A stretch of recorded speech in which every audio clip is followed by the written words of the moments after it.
Shalom Bapak Ibu Saudara terkasih. Gimana kabarnya? Gimana kabarnya? Haleluya, berikan tepuk tangan yang paling meriah. Ternyata perlu diulang. Karena tadi waktu yang pertama itu luar biasa. Ada yang luar biasa tetapi belum kelihatan dan mencerminkan kalau luar biasa. Siang hari ini sungguh saya senang sekali berada di tengah-tengah saudara. Buat saya, saudara semua adalah pemenang. Yang setuju berikan tepuk tangan. Saudara bisa memenangkan rasa takut sehingga saudara hari ini bergerak untuk ikut ibadah onsite. Saudara terkasih, untuk yang senang judul firman Tuhan yang akan kita pelajari bersama-sama pada siang hari ini adalah mengembangkan sikap pemenang. Ketika kita menerima Tuhan Yesus sebagai Tuhan dan Juru Selamat dalam kehidupan kita, di dalam setiap kita ada benih supernya Kristus. Di dalam setiap kita ada yang namanya DNA pemenang. Yang setuju lambaikan tangan. Luar biasa. Nah, saudara terkasih, perlu kita sadari bahwa setiap kita memang mempunyai DNA pemenang. Tetapi tidak berarti otomatis itu menjadi pemenang. Ya, mengapa? Sebab harus ada upaya, ya, harus ada effort, harus ada usaha dan latihan yang harus kita lakukan, yaitu mengembangkan sikap pemenang. Contohnya begini, saudara, bahwa Tuhan itu membekali kita itu pasti dengan yang namanya talenta, ya. Nah, talenta itu akan menjadi istilahnya akan berubah menjadi keahlian itu kalau dilatih. Ya. Contohnya Yosua, kita bisa ibadah, kita bisa diiringi oleh Yosua main keyboard. Itu karena memang Yosua itu ketika dilahirkan Tuhan memberikan kepada dia talenta untuk main keyboard, saudara. Tetapi kalau Yosua hari ini bisa main keyboard, itu ya karena dia latihan. Tidak tiba-tiba lahir terus langsung kemudian pinter main keyboard. Ada effort, ada usaha yang dilakukan yaitu latihan. Kita buka bersama di dalam Ulangan 32 ayat 11 dan 12.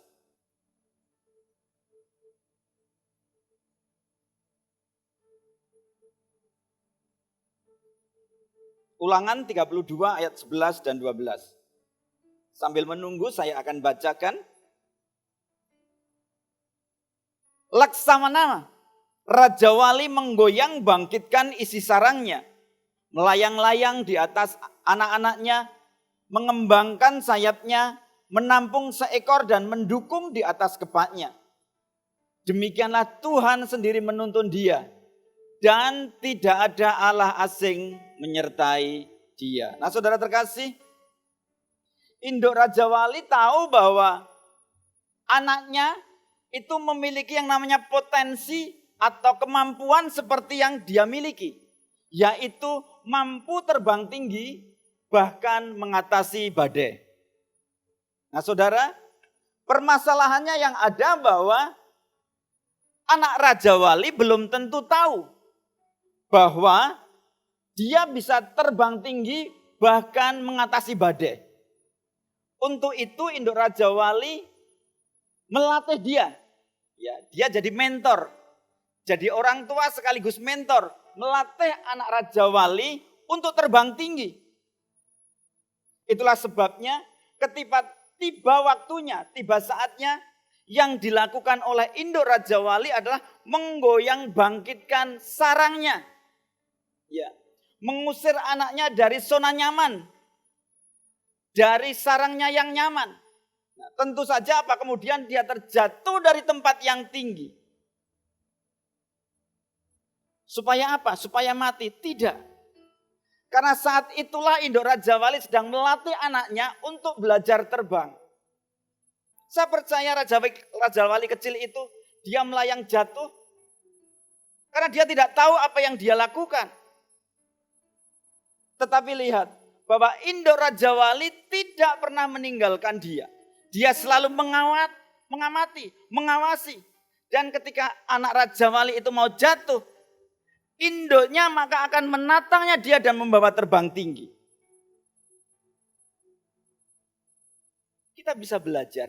Induk Raja Wali seekor burung saja melatih anaknya dan selalu mengawasi. Apalagi Tuhan kita. Ketika Tuhan melatih kita, percayalah, Dia tidak pernah meninggalkan kita. Seperti Raja Wali terbang tinggi, ketika kita akan jatuh, Dia menolong kita. Bagian kita adalah melakukan semaksimal yang bisa kita lakukan. Yang tidak bisa kita lakukan, Tuhan yang akan melakukan untuk kita. Nah saudara, mungkin ketika anak Raja Wali dibawa ke atas, dia mulai senang. Hore, aku ditolong oleh papaku. Tetapi belum cukup seperti itu saudara. Karena saat itu anak Raja Wali belum bisa terbang. Yang dia lakukan adalah kemudian menjatuhkan lagi. Dan tetap dia akan mengawasi. Sampai kapan induk Raja Wali itu menjatuhkan anaknya? Kapan berhenti menjatuhkan anaknya? Yaitu ketika burung Raja Wali kecil itu mulai bisa terbang. Artinya begini, selama belum bisa terbang, maka induk Raja Wali akan terus-menerus melatih anaknya sampai dia bisa terbang.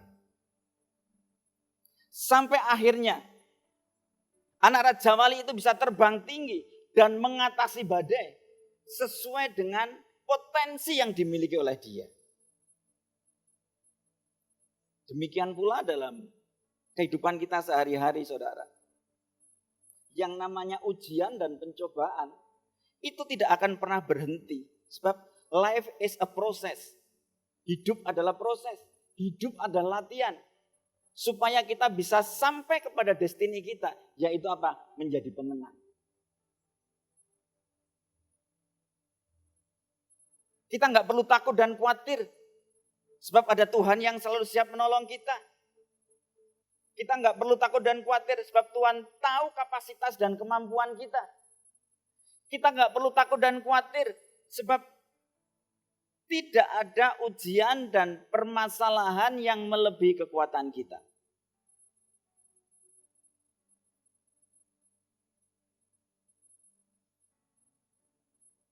Setiap kita harus tahu dan sadar bahwa pemenang tidak dihasilkan melalui kemudahan, melalui kesenangan, melalui kenyamanan, tetapi dibentuk melalui kesukaran, tantangan, dan air mata. Itu yang perlu kita sadari. Jadi mungkin ada di antara Bapak Ibu terkasih yang saat ini mungkin sedang mengalami kesukaran, mengalami pergumulan yang berat, bahkan sedang meneteskan terus air mata. Mari saudara, lakukan bagian kita. Tuhan kita setia, Dia tidak pernah meninggalkan kita. Dia mau supaya setiap kita menjadi pemenang saudara. Kita akan belajar dari kisah 1 Samuel 17 ayat 1 sampai 58. Ini bisa dicatat, nanti bisa dibaca di rumah. Ini kisah tentang bagaimana Daud mengalahkan Goliat. 3M untuk menjadi pemenang. Kita buka bersama 1 Samuel 17 ayat 32.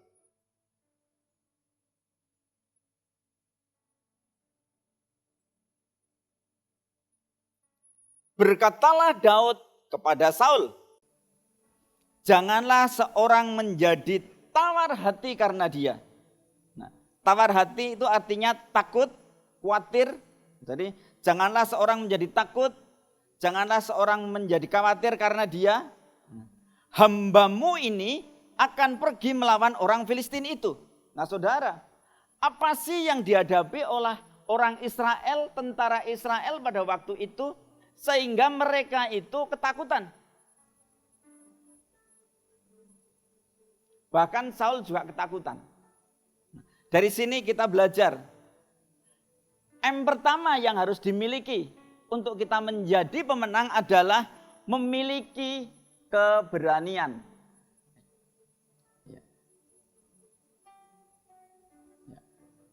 Seperti apakah si lawan Daud kok membuat semua takut, hanya Daud yang berani? 1 Samuel 17 ayat 4 sampai 7.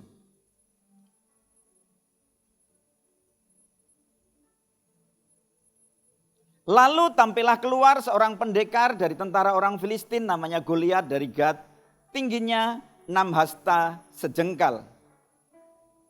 Ketopong tembaga ada di kepalanya dan ia memakai baju zirah yang bersisik. Berat baju zirah ini 5.000 sikal tembaga. Dia memakai penutup kaki dari tembaga dan di bahunya ia memanggul lembing tembaga.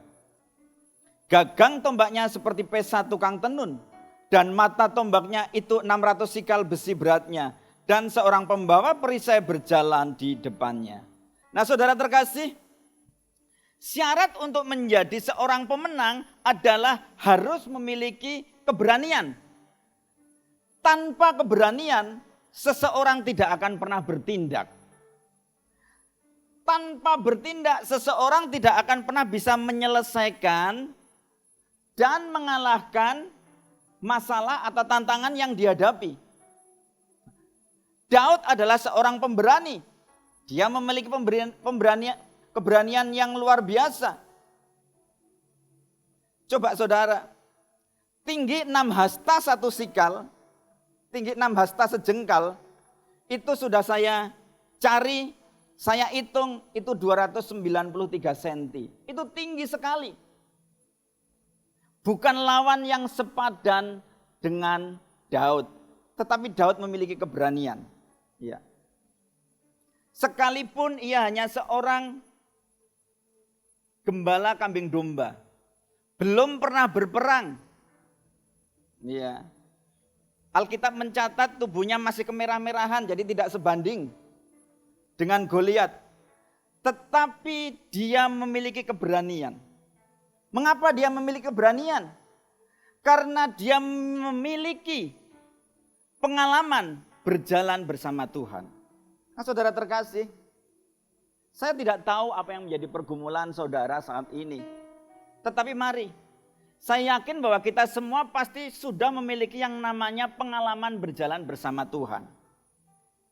Semua pasti ingat, semua pasti tahu, setiap akhir tahun dan setiap awal tahun, pembicara di tempat ini pasti menyampaikan bahwa tahun yang akan kita lalui adalah tahun yang lebih berat dari tahun kemarin, betul?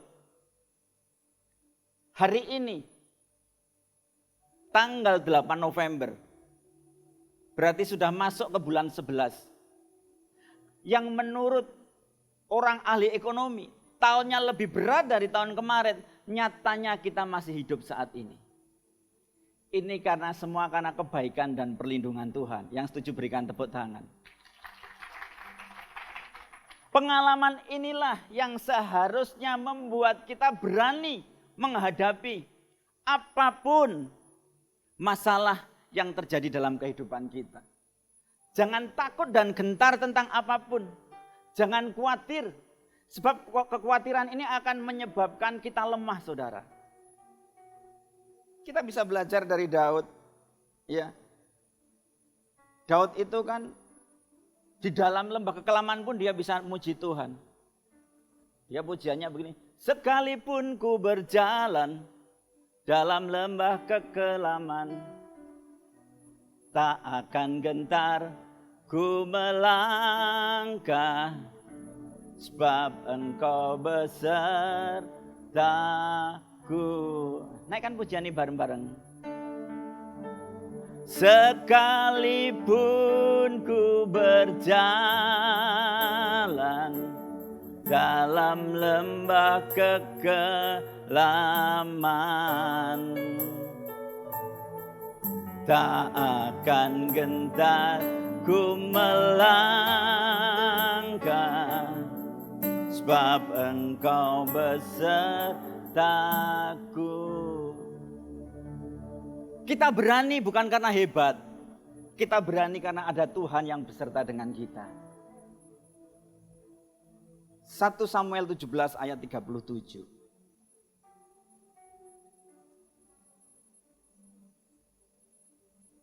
1 Samuel 17 ayat 37. Pula kata Daud, Tuhan yang telah melepaskan aku dari cakar singa dan dari cakar beruang, Dia juga akan melepaskan aku dari tangan orang Filistin itu. Kata Saul kepada Daud, pergilah, Tuhan menyertai engkau. Jadi, hal yang pertama untuk kita menjadi pemenang adalah apa saudara? Memiliki keberanian.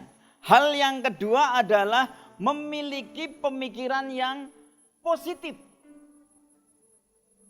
Pemikiran yang positif akan mendorong seseorang mempunyai sikap yang optimis.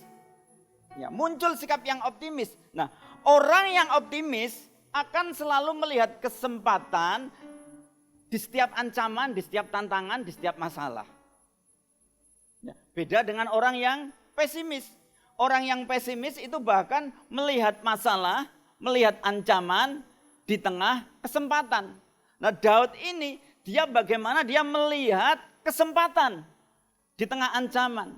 Nah, kita semua tahu ketika Daud sebagai gembala domba, yang dia hadapi adalah singa dan beruang. Itu jauh lebih kecil dibanding dengan Goliat yang tingginya hampir 3 meter tadi. Buat Daud, ini sasaran yang mudah.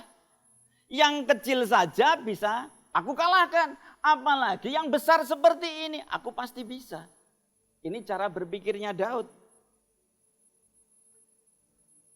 Nah, saudara terkasih, menurut logika secara pandangan manusia, memang Goliat ini bukan lawan yang seimbang bagi Daud. Ya, ibarat petinju, itu kalau Goliat itu petinju kelas berat, Daud petinju kelas bulu. Pasti kalah. 1 Samuel 17 ayat 33. Jadi begini, Saul mempunyai pemikiran seperti itu, saudara. Daud tidak mungkin menang melawan Goliat. Tetapi Saul berkata kepada Daud, tidak mungkin. Nah, saudara, kamus kata tidak mungkin itu harus kita hilangkan dari pemikiran kita. Ya. Kamusnya ini ada di dalam kamusnya Saul, di dalam kamus Daud enggak ada. Tetapi Saul berkata kepada, tidak mungkin engkau dapat menghadapi orang Filistin itu untuk melawan dia. Enggak mungkin, engkau kecil imut-imut. Goliat tinggi besar, kamu pasti habis. Sebab engkau masih muda, sedang dia sejak dari masa mudanya telah menjadi prajurit. Nah, saudara, Saul memandang dengan kacamata mata manusia. Sedangkan Daud memandang kacamatanya firman Tuhan. Perlindungan Tuhan, pengalaman berjalan bersama Tuhan. Nah, saudara, dari peristiwa kemenangan Daud melawan Goliat, kita bisa belajar bahwa tidak ada yang mustahil bagi Tuhan dan bagi setiap orang yang percaya kepadanya. Tidak ada yang mustahil bagi saudara dan saya, sebab ada Kristus yang adalah pemenang itu di dalam tubuh kita. Di dalam kehidupan kita. Nah, saudara. Bagian kita adalah berani melakukan. Bagian kita adalah berpikir positif. Yang tidak bisa kita lakukan, Tuhan yang akan mengambil alih. Nah, pemikiran positif yang benar itu harus dibangun berdasarkan firman Tuhan. Tidak berdasarkan kekuatan kita. Ya. Pemikiran positif yang benar itu dibangun bahwa satu kepercayaan bahwa ketika kita berjalan bersama Tuhan, maka kita akan cakap menanggung segala perkara. Karena Tuhanlah yang membuat kita cakap. Tuhanlah yang akan berperang menggantikan kita ketika kita tidak mampu melakukannya. Jadi tidak dibangun di atas dasar kepandian dan kekuatan kita. Jadi ya, Pemikiran positif yang benar dibangun di atas dasar kebenaran firman Tuhan. Kalau dibangun di atas dasar kekuatan kita, firman Tuhan mengatakan bahwa kita terkutuk, saudara. Firman Tuhan kan mengatakan terkutuklah orang yang mengandalkan manusia, yang mengandalkan kekuatan sendiri. Disebut terkutuk. Nah, Daud mengandalkan kekuatan Tuhan, mengandalkan firman Tuhan. Nah, saudara, orang yang mempunyai pemikiran positif, hidupnya selalu akan optimis. Orang yang optimis, hidupnya pasti akan penuh dengan harapan. Apapun keadaan kita saat ini, Tuhan tidak pernah mengubah firman-Nya dalam kehidupan kita. Masa depan kita adalah masa depan yang penuh dengan pengharapan. Ketika menghadapi permasalahan apapun namanya, enggak perlu khawatir. Sebab Yesus tidak pernah gagal. Ini ada pujian, saudara. Ya walaupun sedikit, saya tetap akan nyanyi. Coba. Dia tak pernah gagal karena dia Allah. Dia tak pernah lalai. Dia jamin firman-Nya. Sebab dia Allah, Raja segala raja, kekuatanku, perisaiku, dan gunung batuku. Bersoraklah, puji sembah Dia, Yesusku, Raja mulia, Yesusku, Allah perkasa, Yesusku, Allah pemenang, Yesus Raja. Nah, saudara, enggak ada alasan kita takut. Nah, ini pemuji aja langsung maju semua, saudara. Gatel kepingin nyanyi, saudara. Nah, berani. Nah, tepuk tangan buat pemuji kita. Iya, saudara. Enggak perlu ada yang ditakutkan. Sebab Allah kita adalah Allah yang tidak pernah gagal. Allah yang tidak pernah lalai. Allah yang menjamin firman-Nya pasti tergenapi dalam kehidupan kita. Yang setuju berikan tepuk tangan. Tepuk tangan enggak cukup, saudara. Keluar dari tempat ini latihan. Nah, hal yang ketiga. Untuk menjadi seorang pemenang. Amsal 16 ayat 32.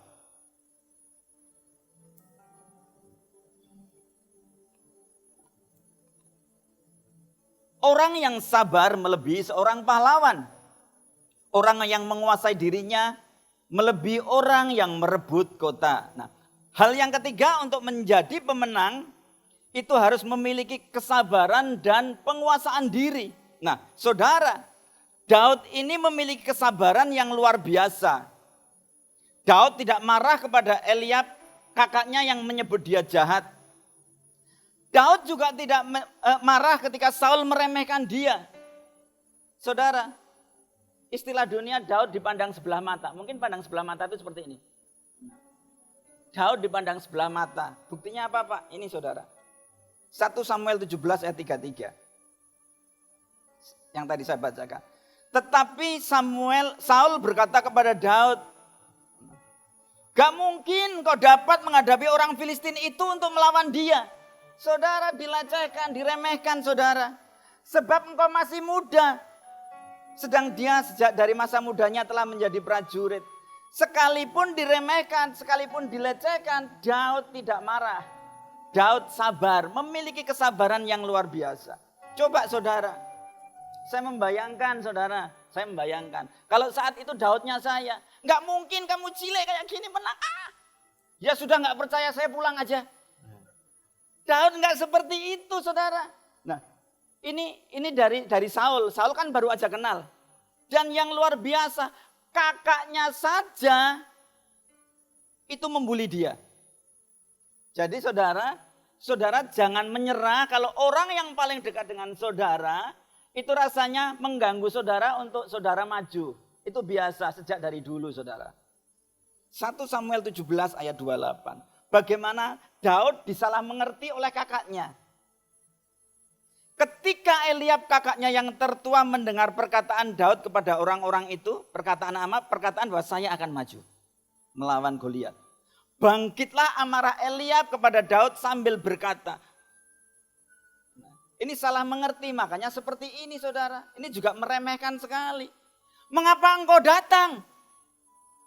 Dan pada siapakah kau tinggalkan kambing yang 2-3 ekor itu di padang gurun? Wah saudara, betul-betul ngeremehkan. Ayo kambingmu, ayo balik-balik aja ngembalakan kambing. Sama aja kan seperti itu. Aku kenal sifat pemberanimu. Nah, ini pengakuan bahwa Daud adalah pemberani.